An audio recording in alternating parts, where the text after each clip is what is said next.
요거는 꽃지자인데 마지막 꽃까지 이렇게 시들어서 분갈이를 해도 될 것 같아서 분갈이를 해보려고 합니다.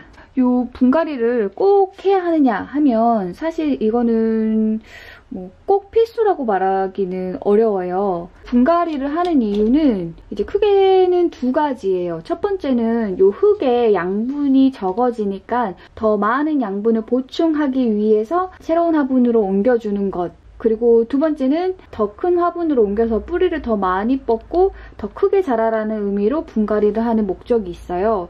근데 이제 실내 가드닝 같은 경우에는 모든 분들이 식물을 반드시 크게 키우려고 하지는 않더라고요. 그래서 두 번째 목적이 아닌 이상 첫 번째 목적, 그러니까 내가 얘한테 양분을 보충을 해주려는 목적으로 분갈이를 해야겠다라고 생각하는 분들 같은 경우에는 조금 더 고려를 해보실 게, 우리가 사왔을 때 여기 포트에 담겨있는 흙이 흔히들 이제 영양분이 없다고 해서 당장 분갈이를 안 하면 이 식물이 죽는 건 아닐까 걱정을 하시는데, 사실 이 흙에 양분이 없는 건 아니에요. 대부분의 식물 같은 경우 상토에다가 모종을 심는데, 상토 같은 경우에는 거기에 있는 양분이 다 소진되는데 보통 28일 정도가 걸린다고 해요. 그 28일이 지나고 나면 흙에는 영양분이 전혀 없느냐 하면 그건 아니에요. 여기서 양분이 떨어진다의 의미의 양분은 가용 양분으로 이 식물이 즉시 흡수할 수 있는 양분을 말해요. 여기 흙에는 지금 모래도 있고 자갈도 있고 또 부엽토, 나무 껍질이나 이끼 같은 부엽토들도 섞여 있는데요. 얘네들은 모두 그 안에 잠재적인 영양소가 있어요. 탄소, 질소 같은 유기질 베이스의 양분도 들어가 있고, 또 구리, 철, 망간, 마그네슘 같은 무기질 양분도 여기에 들어가 있습니다. 근데 이제 이런 녀석들 같은 경우에는 보통은 결합 상태가 되어 있거나 아니면 지금 분해가 안 된 상태, 큰 유기질에 묶여있는 상태이기 때문에 반토막으로 되어 있는 식물 뿌리로 바로 흡수가 되지 않아요. 근데 이렇게 고분자 같은 경우에는 미생물의 작용에 의해서 분해가 돼요. 그래서 여러분들 실내 가드닝에는 소독된 흙을 쓴다고 하니까 여기 흙 속에 미생물이 없을 거라고 생각을 하시지만, 사실 눈에 보이지 않는 미생물 그리고 벌레 이런 것들이 많이 있어요. 여러분들이 설령 소독된 흙을 쓰더라도 외부에서 그런 것들이 유입되기 때문에 흙이라는 것에는 항상 미생물, 균, 바이러스 이런 것들이 존재하는데요. 그렇지만 이제 그 가지수나 절대적인 양 같은 게 자연에 비하면은 턱없이 부족한 상태예요. 그래서 자연 상태에 놓여 있을 때보다 실내 가드닝에서는 미생물에 의해서 분해가 되는 속도가 굉장히 느려요. 그래서 식물이 원하는 양분을 미생물들이 분해해서 이렇게 공급하는 데에 조금 부족함이 있어요. 그래서 원래 여기에 이미 이제 즉시 흡수할 수 있는 가용 양분으로 있던 양분이 다 소진되고 난 이후부터는 미생물들이 분해하는 속도가 느리기 때문에 이 식물들이 흡수하는 양분도 조금 섭취하게 되고, 그러면서 식물의 성장이 조금 느려져요. 그렇지만 절대 양분을 흡수하지 못하고 있는 것은 아니고, 새로 흙을 안 갈아준다고 해서 식물이 죽는 것은 절대 아니다 라고 생각을 하시고요. 그래서 여러분들이 분갈이를 한다거나 아니면 흙을 갈아준다거나 하는 것의 목적은 이 식물이 더 많은 양분을 흡수해서 굉장히 빨리 건강하게 풍성하게 자라게 하기 위한 목적이다라는 것을 염두에 두시고, 이 식물이 조금 더디 자라도 상관이 없다 싶으시면 굳이 분갈이를 안 하셔도 괜찮습니다. 우선 첫 번째로 이렇게 모종을 그대로 뽑아서 이렇게 이식하는 경우의 장점 같은 경우에는 이 식물을 그대로 옮기는 것이기 때문에 이 식물이 몸살할 가능성이 굉장히 낮아요. 그래서 식물이 별탈 없이 무난하게 새 화분에 이식될 가능성이 높습니다.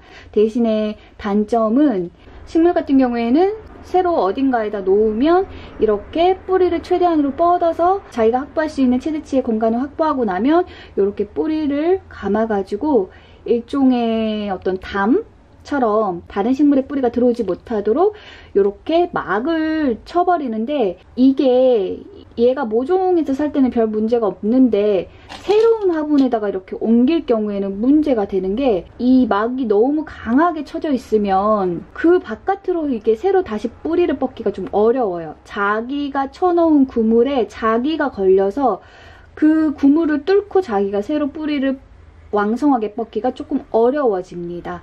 그래서 뿌리의 확장이 늦게 되고, 그로 인해서 새로운 흙을 공급했는데도 불구하고 많은 양분을 공급하지 못하기 때문에 이 위의 식물의 성장이 굉장히 더딘 그런 측면이 있어요.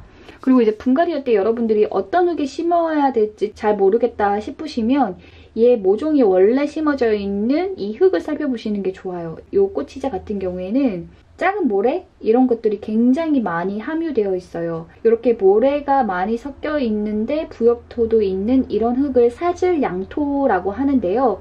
여러분들이 분갈이 흙을 사실 때 상토 베이스로 되어 있는 분갈이 흙 말고 이렇게 들어봤을 때 약간 묵직한 흙이 있어요. 같은 용량이라고 하면 좀 더 무거운 흙이 있는데, 그런 흙 같은 경우에는 모래라던가 아니면 자갈이 많이 들어가 있기 때문에 같은 부피여도 더 무거운 거예요. 그래서 그렇게 무거운 흙을 사서 이런 꽃치자는 그런 무거운 흙에다가 심으시면 됩니다. 만약에 여러분들이 구입한 흙에 모래나 자갈이 좀 부족하다 하시면 따로 모래랑 자갈을 구입을 하셔서 섞어서 쓰시면 될 것 같아요.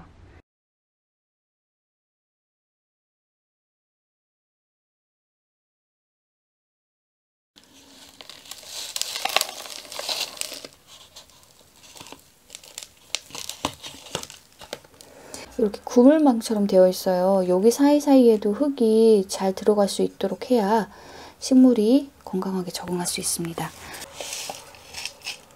예, 여러분들이 딱 보시기에도 사실 이 제라늄 사이즈에는 좀 많이 큰 화분이에요. 이렇게 큰 화분, 얘를 심어주면 얘가 많은 양분을 흡수하니까 잎이랑 꽃도 막 엄청 폭풍성장해서 바로 엄청 잎이랑 꽃도 많이 생길 거라고 생각을 하시는데 정반대입니다. 이렇게 엄청 큰 화분에다가 이렇게 식물을 옮겨주게 되면요. 식물은 기본적으로 뿌리를 먼저 내는 본능이 있어요. 왜냐하면 이 녀석들의 어떤 목숨줄은 결국은 뿌리잖아요. 그렇기 때문에 얘네들은 요 잎이나 줄기를 통해서 다른 식물들과 더 많은 햇빛을 받기 위해서 경쟁을 하기도 하지만, 이 녀석들은 이 뿌리로 더 많은 흙에 다 도달해서 더 많은 양분을 빨아들이려는 경쟁을 하기도 해요. 그래서 본능적으로 얘네들은 자기들이 할 수 있는 한 가장 멀리까지 뿌리를 뻗어서 자기가 확보할 수 있는 공간은 다 확보를 해놓은 후에 그 규모에 맞춰서 요 잎이나 가지를 뻗어내려고 하는 본능이 있더라고요. 그래서 제가 키워보니까 너무 큰 화분, 한 치수가 아니라 두 치수, 세 치수, 다섯 치수, 열 치수 큰 그런 화분에다가 옮겨준 식물 같은 경우에는 첫 해는 요 잎이나 줄기는 거의 성장하지 못하고 정체기다 싶을 정도로 그대로 있다가 2년차 되면 그때부터 폭풍 성장하기 시작하더라고요. 그래서 저도 이렇게 옮겼으면 얘가 이제는 조금 휴먼기가 왔나 싶을 정도로 요 모습 그대로 별로 성장하지 않고 머물러 있을 수 있어요. 그래도 얘가 지금 뿌리를 뻗고 있나 보다. 뿌리를 뻗으면 다시 이제 잎도 내고 꽃도 내고 그러겠지 하고 너그럽게 기다려주시면 됩니다. 이번에는 솜털 달개비라고 하는 달개비류 식물의 분갈이를 한번 해볼게요.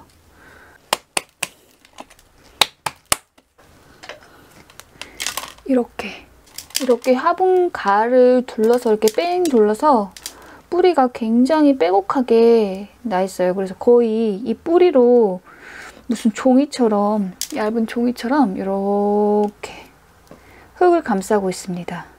이 상태로 만약에 제가 통째로 분갈이를 해버린다면 뿌리를 내기가 굉장히 어려운 상황입니다. 이럴 때에는 뿌리를 조금 잘라주고 심어주는 게 좋습니다. 뿌리를 잘라주게 되면 물을 흡수할 수 있는 면적이 줄어들기 때문에 물의 흡수량이 적어져요. 그런 상태에서 특히나 요즘 같은 여름이면 이 잎으로 이 증산작용이 활발하기 때문에 조금 물을 마시는데 많은 양의 물을 내뱉기 때문에 자칫 식물이 말라 죽을 수 있습니다. 이런 분갈이 몸살 때문에 분갈이는 가급적 봄에 하시는 게 제일 좋고요. 저처럼 여름에 분갈이를 하실 때에는 이 2% 증산작용이 이루어지는 것을 감안하셔서 분갈이를 하셔야 됩니다. 뿌리를 잘라서 분갈이를 할 경우에는 잎을 잘라주면 잎의 면적, 증산작용을 하는 잎의 면적이 줄어들기 때문에 식물이 말라 죽을 분갈이 몸살을 앓을 가능성이 낮아집니다. 자르는 양은 보통 3분의 1 정도가 무난해요. 손으로 뜯어주셔도 되고 저 같은 경우는 지금 가위를 이용하고 있습니다.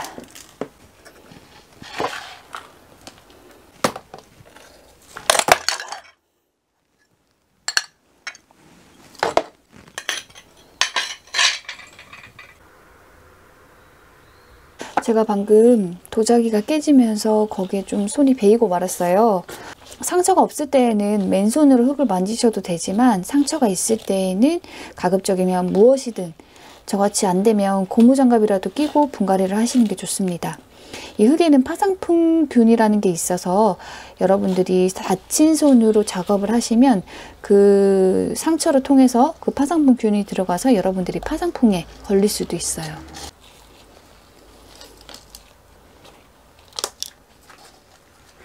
마지막으로는 흙갈이라고 하는 것을 보여드릴게요.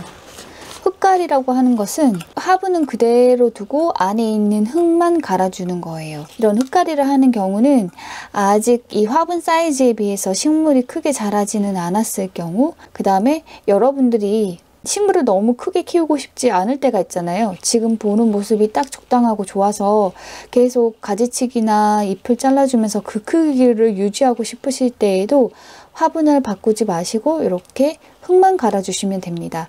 요 흙갈이 같은 경우에는 뭐 식물에 따라 다르겠지만 저 같은 경우에는 요거를 지금 3년 만에 흙을 갈아주고 있어요. 여러분들이 가드닝을 하면서 할 수 있는 그 무수한 선택 중에서 식물을 직접적으로 죽음에 이르게 하는 아주 치명적인 선택 몇 개를 제외하고는 사실 대부분의 선택은 장단점이 있습니다. 어떤 방법 같은 것들을 여러분들이 공부하실 때에는 하고 있는 그 행위만을 보실 게 아니라 그 사람이 식물을 키우고 있는 환경은 어떤지, 햇빛은 얼마나 들어오고 바람은 또 얼마나 들어오고, 또 사람마다 관리하는 습관 같은 것도 달라요. 저 같은 경우에는 늦가을에도 바깥 창문을 열어놓고 식물들에게 웬만하면 좀 시련을 주려고 하는 스타일이란 말이에요.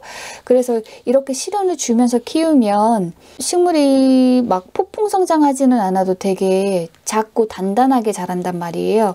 그래서 여러분들이 식물 동영상을 보실 때에는 어떤 선택을 했을 때에는 그게 어떤 장단점이 있고 그것이 우리 집이라는 조건에 더해지면 어떤 결과로 나올 수 있는지를 조금 더 생각을 해보시는 게 좋을 것 같아요. 식물을 죽음으로 이르게 하는 아주 치명적인 선택만 아니면 모든 선택에는 장단점이 있고 그 결과를 여러분들이 수개월에 걸쳐서 직접 목도하시면서 여러분들은 어떻게 키우기를 원하는지를 한번 곰곰이 생각해 보시는 것도 좋을 거라고 생각합니다. 가드닝에는 맞다 틀리다는 사실 없어요. 그 식물에게 더 좋은 방법, 덜 좋은 방법이 있을 뿐이고 사실 그것도 개개인의 관리 습관, 그 다음에 집안 환경 이런 걸 고려했을 때 그게 반드시 더 좋은 방법이라고 말하기 어려운 부분도 있어요. 그래서 여러분들이 뭐 이렇게 안 하면 정말 나쁜 방법이고 옳지 않은 방법이고 무식한 방법이고 이런 식으로 말하는 동영상은 좀 옳지 않다고 생각해요. 식물을 죽이지만 않으면 사실 어떤 선택이 나쁘다, 무조건 나쁘다라고 말하기는 어렵습니다. 여러분들이 키우고 있는 식물에 대한 정답은 여러분들이 찾을 수 있어요. 저도 구독자분들이 질문 같은 거 주시면 거기에 대한 여러 솔루션을 제가 아는 선에서 답해드리고는 있지만 그게 정답은 아니에요. 여러 경우의 수를 두고 이렇게 답변을 해드리면 그거를 여러분들이 이렇게 하나씩 적용을 해보면서 결국 여러분들이 키우고 있는 그 식물은 그 환경에 같이 살면서 계속 들여다보는 여러분들이 찾을 수 있습니다. 그러니까 최대한 이제 원리를 배우시고요. 노하우 같은 거 이렇게 배우실 때에는 반드시 그렇게 했을 때에 어떤 효과가 있는지, 어떤 결과가 초래되는지, 그리고 그 사람의 주장과 실제 결과에 인과관계가 있는지를 굉장히 냉정하게 따져보시면서 보시길 바랍니다. 저 역시도 제가 어렸을 때부터 이렇게 계속 가드닝 관련된 정보를 책을 통해서든 부모님을 통해서든 이렇게 배워왔는데, 그때 배운 게 지금에 와서는 그게 사실은 별로 효과가 없다더라, 그게 아니라더라, 이런 식으로 판명된 것들도 은근히 있어요. 그래서 저는 지금 이 상황에서도 제가 배운 것을 1부터 다시 되짚으면서 이게 진짜 맞는지, 이게 진짜 효과가 있는지를 계속 공부하고 있는 중이거든요. 그래서 여러분들도 노하우를 무비판적으로 그냥 그대로 수용하시기보다는 그 사람이 말하는 노하우라는 것에 대한 어떤 기본이 깔려있는 원리가 무엇인지 한번 고민하면서 배우시다 보면 훨씬 더 도움이 될 거예요. 식물 같은 경우는 이렇게 흙이 저절로 이렇게 떨어져 나갔어요. 만약에 이렇게 떨어져 나가지 않은 상태, 막 뿌리가 엄청 많아가지고 흙을 단단히 움켜쥐고 있는 상태라면은 3분의 1 지점을 이렇게 잘라서 그 다음에 이제 이건 놔두고, 만약에 요게 화분 흙덩어리라고 하면 요거를 이렇게 돌리면 뿌리에서 흙이 떨어져 나가요. 그래서 이렇게 해서 톡톡톡 털면 뿌리에 묻은 흙이 떨어져 나거든요. 그래서 여러분들이 보셔서 뿌리가 너무 많으면 좀 잘라주고, 뿌리가 그렇게 많지는 않으면 이렇게 해가지고 흙만 떨어내셔서 이렇게 다시 이렇게 화분에 넣어서 흙을 채워주시면 됩니다. 이렇게 뿌리에 있는 흙을 털어내서 이렇게 분갈이를 했을 때의 장점, 흙을 갈아줬을 때의 장점은 뭐냐면, 사실 여러분들이 분갈이를 하려고 이렇게 모종을 뺐을 때 뿌리에 흙이 엉켜 있잖아요. 근데 이 흙 같은 경우에는 가장 베이스가 되는 흙은 상토예요, 상토. 왜냐면 얘가 삽목의 형태였든 아니면 씨앗의 형태였든 이것을 최초로 뿌리 발화를 해서 모종의 형태로 만들 때에는 기본적으로 비료가 없는 무비 상토에다가 심어요. 거름기가 많은 곳에다가 삽목이나 아니면 씨앗을 심게 되면 그게 썩어서 죽게 되거든요.